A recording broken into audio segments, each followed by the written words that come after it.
tushda hoj ko'rishning ta'birlari.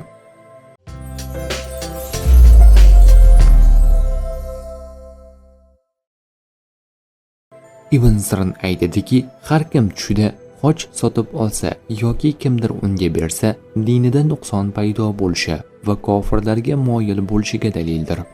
Agar bo'ynida hoj borligini ko'rsa, e'tiqodi nosoz bo'lishi ishorasi. Agar tushida hojga cho'qinayotganini ko'rsa, Alloh taologa mushrik bo'lish ishorasi.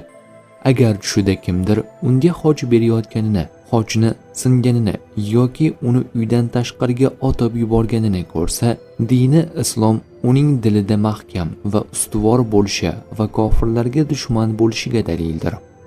Agar tushida hojni o'pganini va aziz tutganini ko'rsa, yuqoridagilarning aksi bo'ladi. Yuqoridagining aksi bo'ladi. Tush ta'birlari bashorat emas, barcha narsani bilguvchi zot yagona Allohdir.